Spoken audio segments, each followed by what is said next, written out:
신종 코로나 바이러스 때문에 많은 사람들이 조금 좀 과한 거 아닌가 싶을 정도로 대응을 하고 있습니다. 이 시간도 저희들이 마스크를 하실 분들은 자유롭게 마스크를 하셔도 상관없는데, 때로 이런 것들을 보면 좀 과하다라고 하는 생각들이 좀 들 때가 좀 있어요. 그래서 예전에는 코로나 바이러스가 처음 딱 발생했을 때는 다들 위험하다, 뭐 돌아다니면 안 된다, 막 이렇게 하고 있다가 지금은 유튜브나 이런 것들을 보면은요, 그거 뭐 별거 아니야. 그거 별거 아니니까 괜찮아. 뭐 염려하지 마라. 그거 뭐 감기나 뭐 똑같은 거야. 뭐 이렇게 이야기하는 분들도 이제는 상당히 많이 있어요.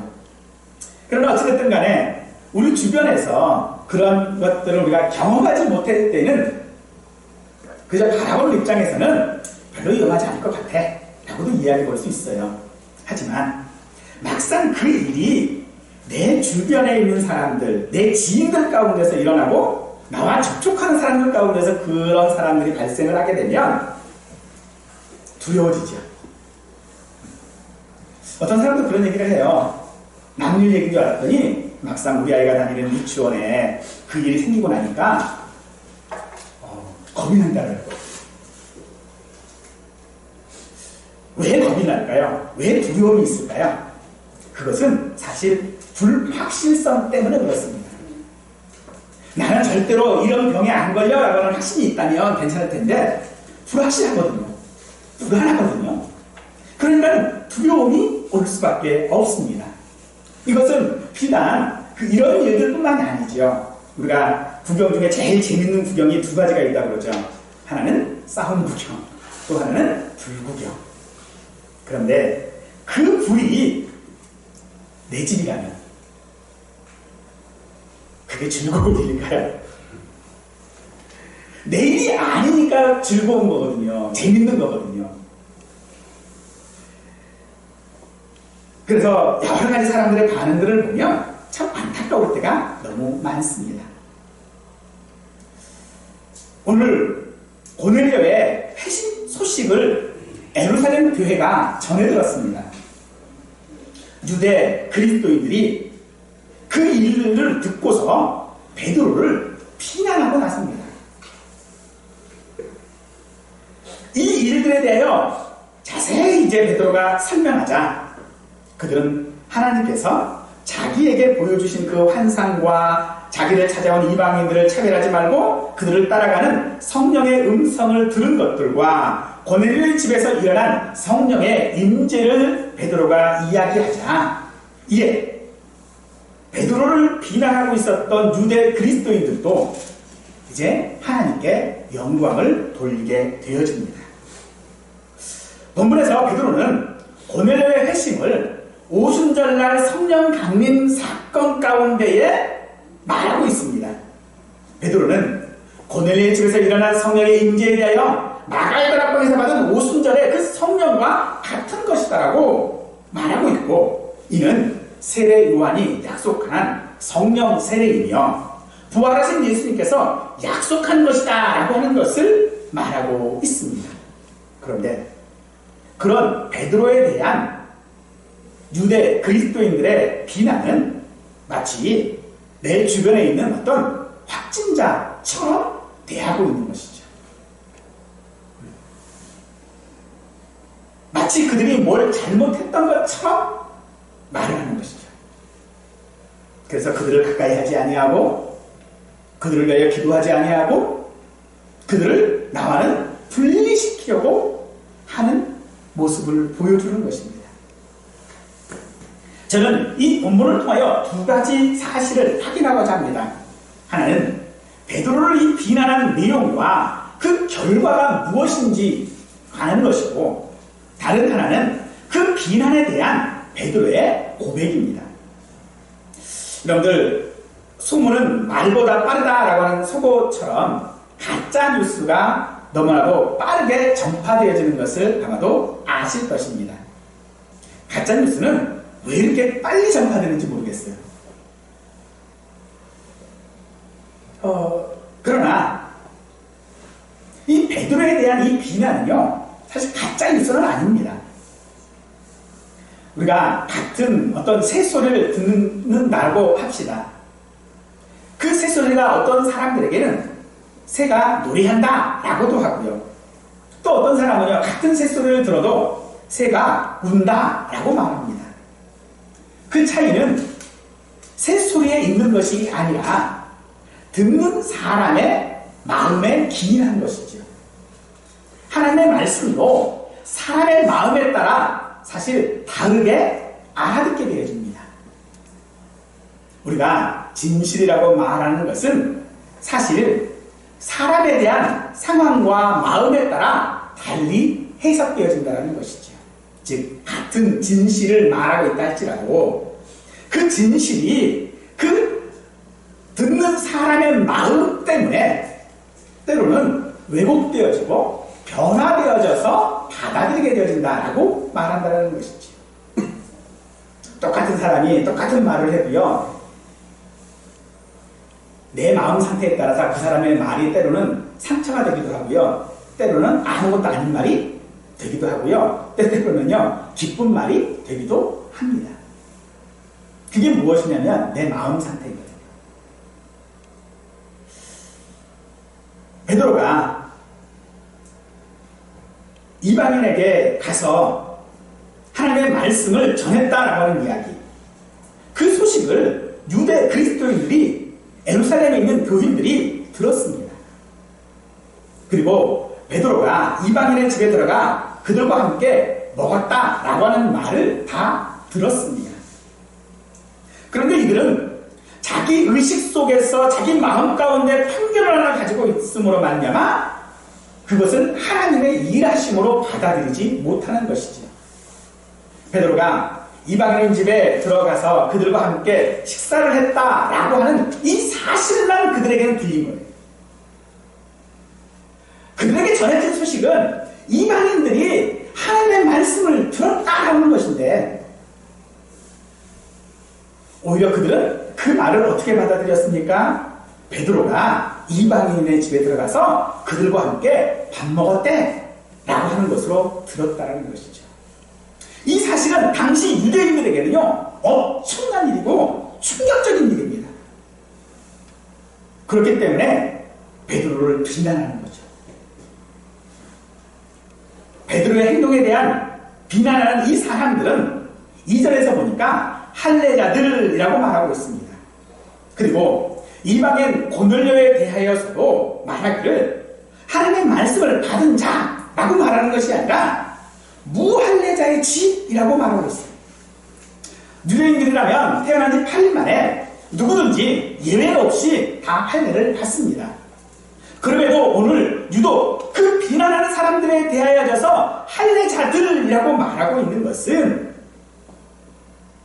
바로 그들이 어떤 조건들 때문에 그 조건들을 내세우고 있음을 강조하고 있는 것이죠. 즉 그들은 할례를 받았다라고 하는 것이 그들에게 조건이고 그 조건 때문에 지금 베드로를 비난하고 있는 것입니다. 바로 극단적인 그리고 극명한 분리를 말하고 있는 것입니다.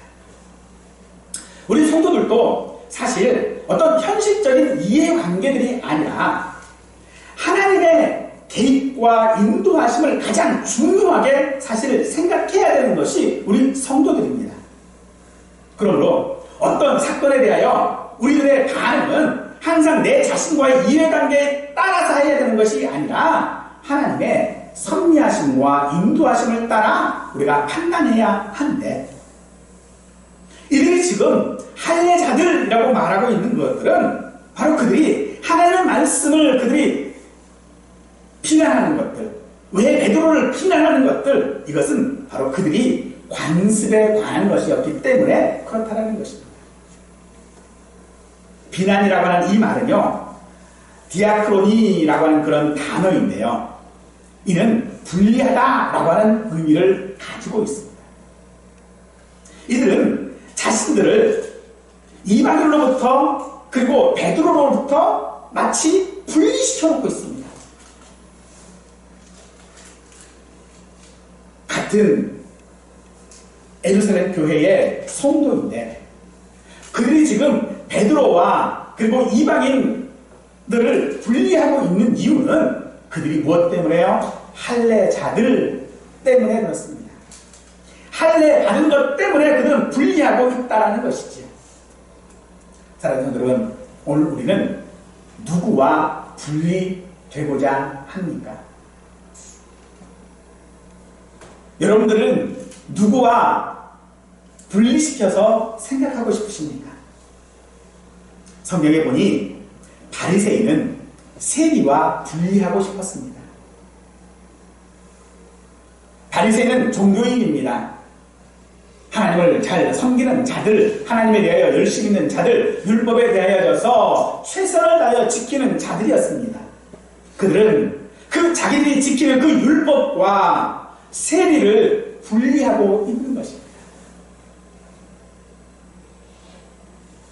오늘 우리가 분리하고자 하는 기준이 무엇입니까? 오늘 우리가 분리하고자 하는 기준은 항상 나와의 이해 관계 가운데 따라 달라집니다. 그러나 우리가 정말로 그들과 분리해야 하는 것은 단 한 가지뿐입니다. 바로 하나님의 인도하심을 따라 하는 것입니다. 이들이 들었던 것은 1절 말씀에 이방인들도 하나님의 말씀을 받았다라고 하는 것을 들었다고 말하고 있습니다. 그런데 그들이 비난하고 있죠. 어떻게 비난하냐 보았더니 3절 말씀 보니 내가 무할례자의 집에 들어가 함께 먹었다라는 것이었습니다. 자신들이 들은 것과 전혀 다른 반응을 지금 그들은 보이고 있는 것입니다. 하나님의 말씀이 전파되었고 하나님의 말씀이 이방인들에게 전해졌다라고 하는 그 사실에 대하여 오히려 그들은 환영하고 해야 하지만 오히려 비난을 지금 하고 있는 것이죠. 이들이 들은 것이 무엇입니까? 베드로가 이방인들에게 뇌물을 받았다. 어떤 향응을 제공받았다. 어떤 귀한 음식을 그가 대접받았다. 어떤 특권을 누렸다 하는 것이 아니었습니다. 그들이 들은 것은 이방인이 하나님의 말씀을 받았다라고 하는 것이었습니다. 그 하나님의 말씀은 자기들에게 주어졌던 하나님의 말씀, 지금 자기들이 유대인이지만 할례자들이지만 예수 그리스도를 통하여져서 구원받았다라고 하는 그 사실을 자기들이 들었는데, 그리고 자기들은 믿고 있는데, 자기들이 믿고 있는 그 사실들을 이방인들이 들었고 그 사실들을 이방인들이 믿었고 그리고 이방인들이 성령 받았다라고 하는 사실을 그들은 들었습니다. 베드로의 마음이 어땠을까요? 우리는 우리의 같은 동료들, 교회 공동체 안에 있는 성도들이나 혹은 가족들이 항상 나 자신을 격려해주고 나를 이해해주면 얼마나 좋을까라고 생각을 합니다. 더더욱이 내가 나름대로 어떤 고뇌에 찬 어떤 결단들을 했을 때에 내 주변에 있는 사람들이 그런 결단에 대하여 나를 지지해주고 이해해주고 한다면 참 좋겠는데, 사실 반응들은 그 반대일 경우들이 더 많지요. 다른 사람들의 반대에 앞서서 오히려 더 극렬히 반대하고 비난하는 것을 우리는 어렵지 않게 사실 경험하고 살아갑니다. 베드로가 하나님의 말씀을 전했습니다. 하나님의 말씀은 예수님께서 명령하셨죠. 어디까지? 세상 끝까지 가서 하나님의 말씀을 전해야 된다라고 했어요.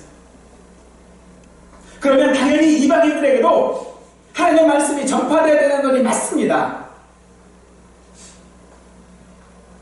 그런데 그들은 그 전파되는 그 상황들이 아니라 자신과의 이해관계 그 속에서 지금 베드로를 비난하고 있는 것이죠. 베드로는 지금 자신을 비난하는 사람들을 향하여 자신이 경험한 환상을 이야기합니다. 이 환상이 이야기하는 것은 먹을 것에 관한 것이 아니라 어떤 새로운 공동체에 관한 것이었습니다. 이방인은 더럽고 유대인은 깨끗한 사람이라고 하는 의식은 당시 유대인들에게는 목숨과도 바꿀 수 없는 그런 신념이었습니다. 즉, 그들은 하나님의 선민, 하나님께서 택한 자라고 하는 이 사실은 그들에게는요, 변경할 수 없는 신념이었다.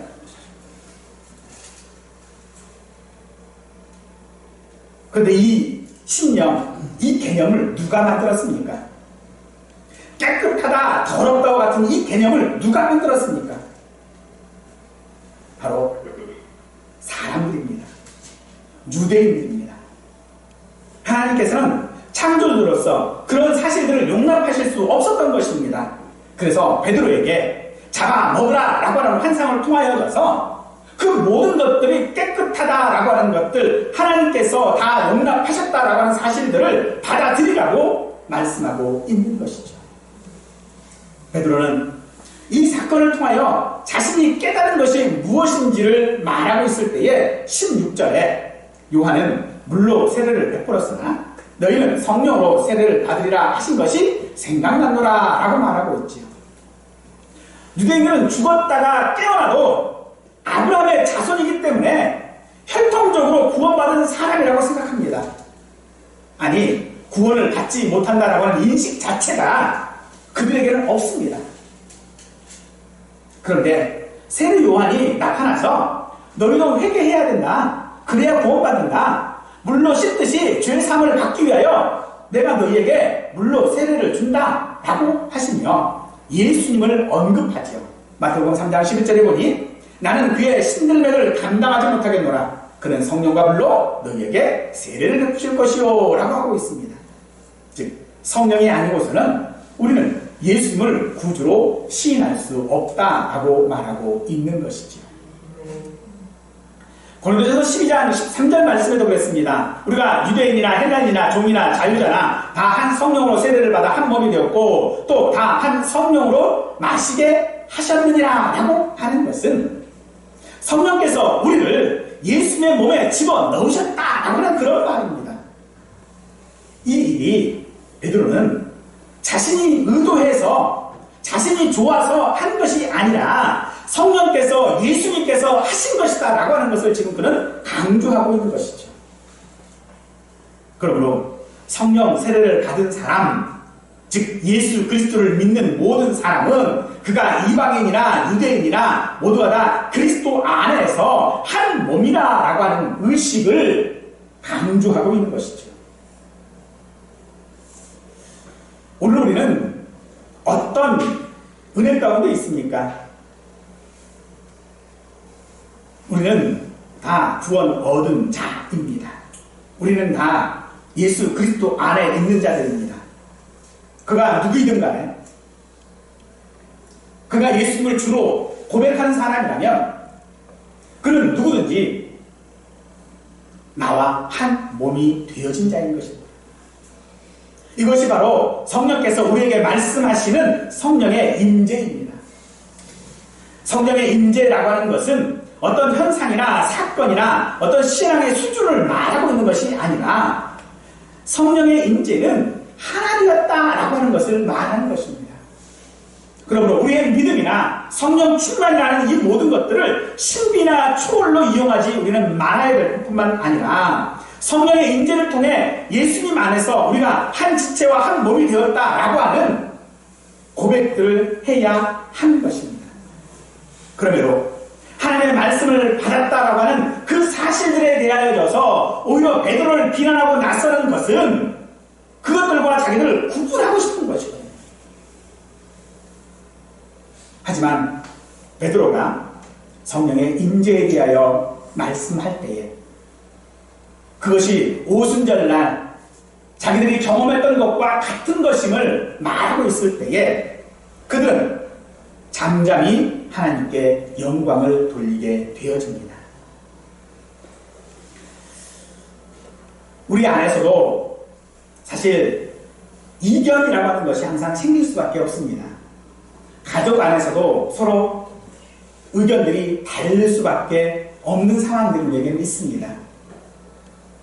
모든 사회 안에서는요, 항상 다른 의견이 있을 수밖에 없습니다. 그러나 그런 다른 일이 생겼을 때에 우리의 어떤 인간적인 습관과 고정관념들을 깨트리고 우리는 하나님의 말씀 안에서 순종하는 것이 우리에게 필요할 줄로 믿습니다. 우리가 서로 의견이 다르다면 그 의견들 속에 하나님의 말씀이 말하고 있는 것이 무엇인지를 깨달아서 그 깨닫는 말씀들 가운데서 적용해야 한다는 것이죠.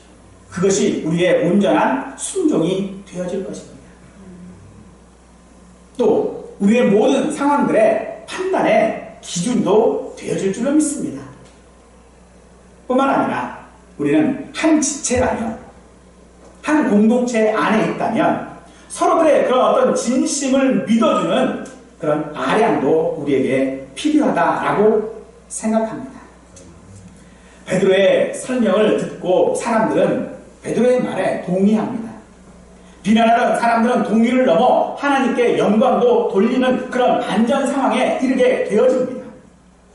그러나 베드로는 고백할 때에 그런 상황을 반전시키는 것은 내가 누구에게 하나님을 능히 맡겠느냐 하는 말로 하나님의 섭리였음을 그는 고백하고 있습니다. 이들은 베드로에게 듣게 되었습니다. 소문을 들은 것이 아닙니다. 직접 당사자에게 듣게 되었습니다. 그랬더니 반전이 일어납니다. 하나님께 영광을 돌립니까? 바로 성령께서 듣고 깨닫게 하셨기 때문일 것입니다. 우리가 들어야 하는 것은 그렇습니다. 세상의 소문이 아니라 하나님의 말씀을 우리는 들어야 합니다. 우리는 세상에서 이렇더라 저렇더라 라고 하는 것들, 인습과 관습들이 아니라 할례자라고 하는 것에 매여져 있는 것이 아니라 하나님의 말씀을 우리는 들어야 합니다. 또한 우리는 다른 사람들에게 일어난 간증이 아니라 나에게 일어난 사건이 아니라 나에게 말씀하시는 그 말씀을 우리는 들어야 합니다. 우리는 자꾸 들을 때에 하나님의 말씀이 아니라 다른 사람의 말을 듣고 싶어 합니다. 다른 사람의 간증을 듣고 싶어 합니다. 나에게 다른 사람에게 일어났던 것 같은 그런 사건들이 내게 일어나기를 원합니다. 그러나 정말로 우리에게 일어나야 되는 것은 하나님께서 나에게 말씀하실 때 그 말씀이 나에게 들려지는 것인 줄 믿으시기 바랍니다. 하나님은 우리에게 언제나 말씀하시는 하나님이십니다. 그 말씀을 우리가 듣기를 원하십니다. 그러므로 그 말씀을 들으실 수 있는 우리 모두가 되기를 축원드립니다.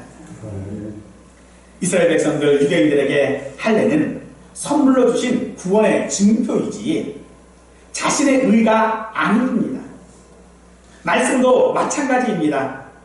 하나님께서 우리에게 말씀을 주시고 그 말씀이 우리에게 들려지게 하시는 것은, 또 그 말씀으로 인하여 내가 예수 그리스도를 믿게 하시는 것은 나의 구원에 대한 증표이지 내가 똑똑해서 되어지는 것이 아니라는 것입니다. 우리가 예수를 믿는 것은요, 하나님의 선물이지 우리의 의 때문이 아닙니다. 아멘. 내가 똑똑해서가 아니라 하나님께서 내게 성령으로 말미암아 선물로 주셨기 때문인 것입니다. 아멘. 그러니 자랑할 수도 없고요, 그것이 나의 기준이 되어질 수도 없는 것입니다. 오직 우리의 기준은 예수님이 우리의 기준인 줄 믿으시기 바랍니다. 그럼 예수를 믿는다라고 하는 것은요, 구원이 필요한 자라고 하는 자기 실체에 대한 고백 아니겠습니까? 내가 예수를 믿습니다라고 하는 말은요, 나는 구원이 필요한 자입니다라고 하는 고백이라는 것이죠.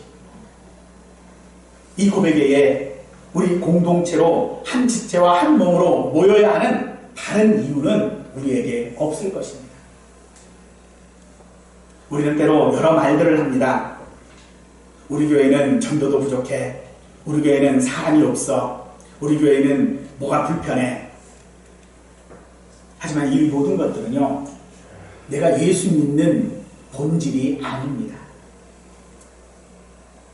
내가 예수를 믿는 가장 근본적인 본질은요, 하나님께서 역사하셔서 하나님께서 일하셔서 내가 오늘 이 자리에서 예수님을 믿게 되었다라고 하는 것이 내가 예수 믿는 본질입니다. 그런데요, 내가 예수를 믿고 이제 신앙이 조금 더 성장하고 하면은요, 하고 싶은 것이 생깁니다. 다른 교회에서 야, 이런 것들을 하는데 좋아 보이더라. 야, 나도 좀 해보고 싶다. 야, 우리 교회가 다른 교회처럼 이런 교회가 되고 싶다. 야, 어떤 사람의 간증을 들으니 나도 그런 간증을 좀 하고 싶다. 하지만요, 그런 모든 것들은 내가 하고 싶은 것이지, 내가 하고 싶은 것이 하나님의 일하심은 아니라는 것입니다. 하나님의 역사를 내가 하고 싶은 것으로 대신할 수 없는 것입니다. 사실 베드로도 그런 사람이었지요. 어느 날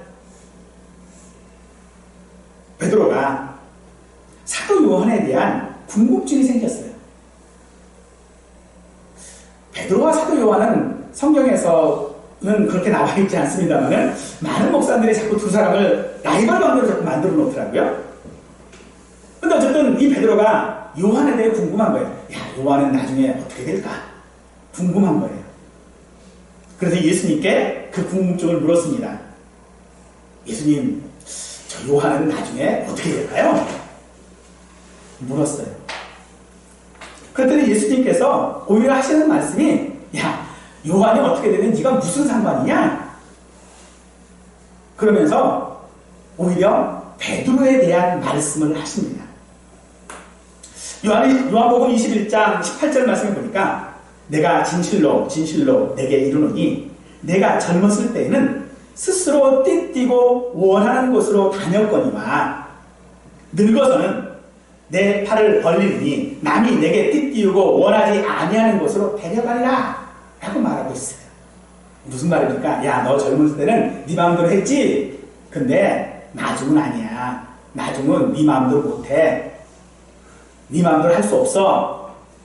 그러시면서 주님이 이끄시는 삶을 살게 될 것이다 라고 말씀해주고 있는 것이죠. 베드로는 지금 그 말을 지금 하고 있는 것입니다. 내가 고넬료의 집에 갔던 이유는 내가 가고 싶어서 내 의지대로 간 것이 아니라 성령께서, 예수님께서 나를 띠띠우시고 나를 그곳으로 인도해 가셨기 때문이다 라고 말씀하고 있는 거예요. 그 이전에 우리 사도행전에 보면 빌립 집사가 나오지요. 이 빌립 집사가 이방인에게 복음을 전했어요. 근데 그가 이방인에게 복음을 전할 때 그가 가고 싶어서 가지 않았어요. 어떻게 해요? 성령께서 그리로 옮기셨다라고 말하고 있어요. 성령께서 하신 것이다라고 말하고 있는 것입니다. 사랑하는 여러분, 오늘 우리가 이곳에서 함께 예배하고 말씀을 들을 수 있는 것은요, 내 뜻이거나 나에게 어떤 다른 목적이 있는 것이 아니라는 사실입니다. 이 사실을 에베소서 2장 8절 말씀은 우리에게 말씀하십니다. 너희는 그 은혜에 의하여 믿음으로 말미암아 구원을 받았으니 이것이 너희에게서 난 것이 아니요 하나님의 선물이라. 사랑하는 여러분, 그러니 다른 사람과 나를 분리하고자 하지 마시기 바랍니다. 나보다 못한 사람이 있습니까? 내 신념이나 혹은 내가 가지고 있는 어떤 기준이나 그런 것에 부합하지 못하는 사람들이 있다면 그 사람을 나와 분리하지 마십시오. 그 사람들을 함께 용납하실 수 있기를 원합니다. 왜요? 그것이 하나님께서 우리에게 주신 선물이기 때문에 그렇습니다. 오늘 내 주변에 있는 모든 상황들과 내 주변에 있는 모든 사람들은, 내 가족들은요, 다 하나님의 선물이신 줄 믿으시기 바랍니다. 그 선물들 가운데 하나님은 내게 말씀하시는 줄 믿으시기 바랍니다. 내 마음을 아프게 하고 나를 힘들게 하는 그 사람들 가운데서 하나님은 그 속에서 하나님의 음성 듣기를 원하고 계십니다. 하나님의 음성은요, 하나님의 말씀은요, 그들을 내쳐라, 그들과 분리하라고 하는 것이 아닙니다. 그들과 함께 하라는 것입니다. 그럼에도 불구하고 우리가 그들을 자꾸 분리하고자 하는 것은 무엇 때문입니까? 아니, 오늘 베드로를 자신들과 분리하고자 했던 그 사람들이 누구입니까? 그 사람들은요, 예수 믿는 사람들입니다. 베드로와 이방인을 자신과 분리하는 그들은 예수 믿는 사람들이었다는 것입니다. 예수 믿는 사람인데도 어처구니 없는 그런 어리석은 일을 행하고 자신에게 어떤 자격이 있다고 생각하는 높은 마음들을 가지고 있다는 것입니다. 스스로 생각하는 이 자격은 사실 우리가 예수 믿기 전의 일입니다. 내가 누구를 판단하고 어떤 사람을 분리하고 하는 모든 자격의 기준은요, 내가 가지고 있는 그 의의 기준들은 예수 믿기 전의 자격이라는 것입니다. 이스라엘 백성들이 홍해를 건너가는 것은 가나안 땅에서의 삶, 적과 끓이는 땅에서의 삶이지 애굽에서의 삶을 살기 위해 홍해를 건넌 것이 아니라는 것입니다. 그러려면 홍해를 건널 이유가 없겠지요. 그 말처럼 다시 애굽으로 돌아갔어야 했습니다. 그러나 하나님께서는 그들을 애굽으로 돌려보내시지 아니하시고 홍해를 건너게 하셨습니다. 그리고 적과 꿀이라는 가나안 땅을 그들에게 주셨지요. 우리가 예수 믿는다라고 하는 것은요, 그렇게 이미 홍해를 건넌 것과 같은 것입니다. 그런데 그 이미 건너버린 그 홍해를 자꾸 뒤돌아보는 그런 어리석은 일이 바로 내가 분리하고 내 스스로의 자격들을 따지고 하는 것이라는 거죠. 우리의 현실들, 우리가 겪는 도전들, 우리가 확인하는 우리의 연약함들, 또한 세상의 무서움, 그런 것들은 하나님이 다 알고 계십니다. 하나님은 우리의 형편도 아시고요, 또 우리가 무엇을 실수하는지도 아시는 하나님이십니다. 그럼에도 불구하고 하나님은 우리를 창세전에 야곱을 그 태중에서 택하셨던 것처럼 우리를 택하셨기에 그 안에서 우리로 승리케 하시는 하나님이십니다. 우리로 택하셔서 그 하나님 안에 우리로 승리하는 자가 되게 하시기 위하여 하나님은 지금도 일하고 계시다는 것입니다. 바울에게 육체의 가시가 있었습니다. 그 가시가 무엇인지는 사실 잘 모르겠습니다. 뭐 누구 말처럼 안질이다라고 하는 사람도 있고요, 또 누구 말처럼 어떤 그 간질이다라고 이야기하는 사람들도 있고요, 뭐 여러 가지 말들이 많습니다. 근데 무엇인지는 모르겠습니다. 하지만 분명한 것 하나가 있죠. 그것은 바울의 육체에 박힌 가시라는 것입니다. 여러분들 가시 박혀보신 적 경험도 있으시지요? 가시 박히면요, 안 보입니다. 네, 안 보여요. 다른 사람들 보면요, 뭐 저게 아파, 그럴 수 있어요. 근데 막상 당하는 사람은요, 그 가시에 박힌 사람은요, 너무 고통스럽습니다. 다른 사람이 나와 틀리고 내 생각과 다르고 하는 것들, 뭐 그것이 수용하는 건 뭐 그렇게 어렵겠냐라고도 이야기할 수 있겠지만 사실 그건 고통이에요. 아픔일 수밖에 없습니다. 나와 다른데 다른 거를 갖게 만들려니 얼마나 그게 고통스러울 수밖에 없겠어요. 그래서 바울은 오늘 그것을 육체에 박힌 가시라고 지금 말하고 있는 것이에요. 얼마나 바울이 악했는지 모릅니다. 그런데 하나님께서는 그 가시를 은혜라고 말씀하신다는 거예요. 그 은혜가 내게 족하다 라고 말씀하고 있다는 것입니다. 그게 하나님의 답입니다. 하나님께서 오늘 우리에게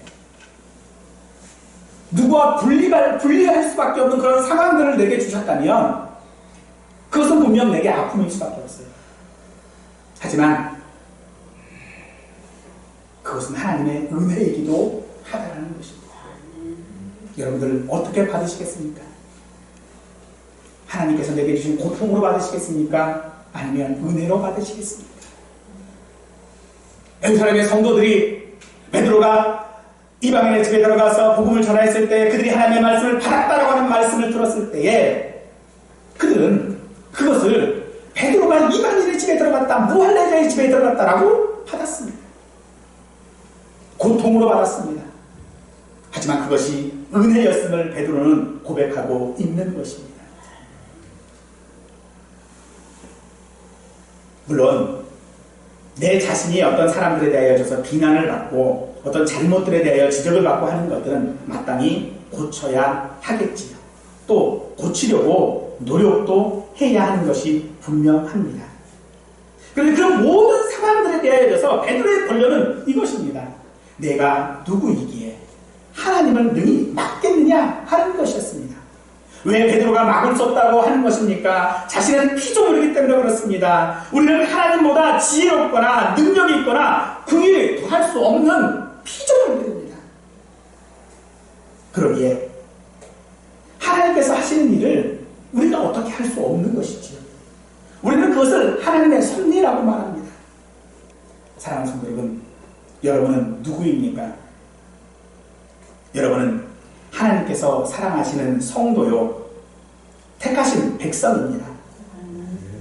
우리가 누구이기에 하나님께서 택하신 성도를 비난하고 우리가 누구이기에 하나님께서 하실 일의 기준을 세우고 판단하고 평가할 수 있겠습니까? 우리는 그저 한 공동체로 한 가족으로 부르신 그 은혜에 감사하고 하나님께서 하시는 일에 대하여서 영광 돌리는 성도여야 할 줄로 믿습니다. 오늘 우리의 모든 삶들, 모든 상황들 가운데서 하나님께 영광 돌릴 수 있는 우리 모두가 되시기를 간절히 축원하겠습니다.